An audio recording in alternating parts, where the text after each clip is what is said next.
Hi, I'm Gail and welcome back to lowcarbrecipe.ideas.com. I'm sorry guys, my life is so busy right now I'm not able to get videos on every week, but I'm really trying. So hopefully you're going to be patient with me and wait till I get some on. But anyway, we've got one this week and we're going to make a low carb vanilla chia pudding. One of my followers was saying they really liked the idea of the chocolate pudding that I made quite a while ago and asked if I had a vanilla one. So we're going to make a vanilla pudding today, and it's quick and easy and it'll just help you get through if you have a sweet tooth.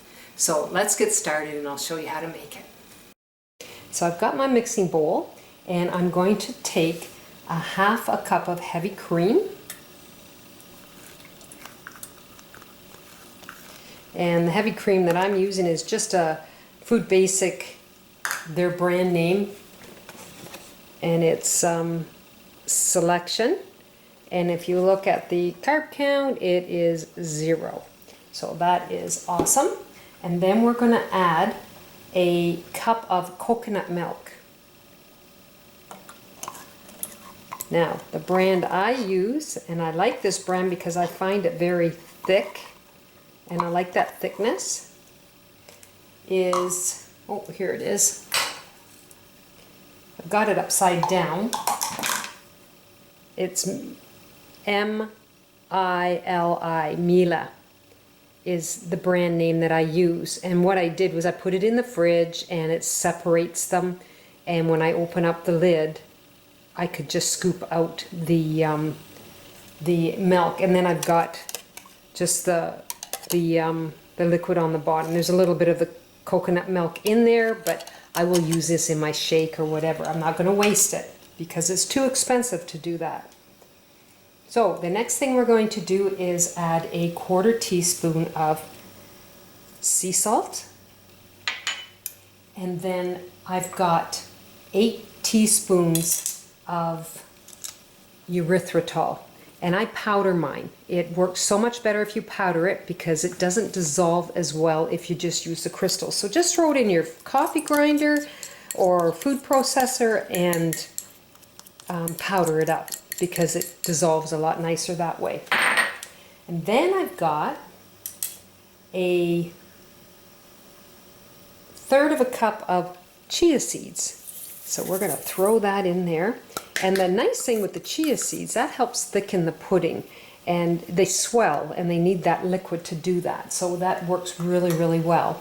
And then we're going to add in 2 teaspoons of vanilla. Now, I am using pure vanilla. I'm not using just the artificial. I find it has a better flavor, and yes, it's very expensive. And when I was down in Mexico, I had bought a great big container of the pure vanilla and I just loved it, but I've used it all. It's all done, and now I went and got Clubhouse. It's still not as good, but it's pure and it just has a better flavor than the artificial. So now I'm just going to mix this all together. And once I've got it all mixed together, we're just going to set it in the fridge. And I recommend leaving it in overnight because that gives it a chance to swell and thicken up nice. So that's it for our video right at the moment. When I've got it set, I will finish it up. So here's my low carb vanilla chia pudding. Now, I let it sit in for about 4 hours. And it's got a nice consistency. If you leave it longer, it'll swell up. The chia seeds will swell up a little more than that. I don't mind this at all. I think it's quite tasty. It gives you a little bit of variety. Now, next week I'm going to do another vanilla pudding because I'm going to use a protein whey. And it's quite good too. So I just wanted you to try this one. Great for breakfast. Great for just to get that sweetness. You'll like it, I'm sure. Anyway, go to lowcarbrecipe.ideas.com. Try this recipe and try some of my others.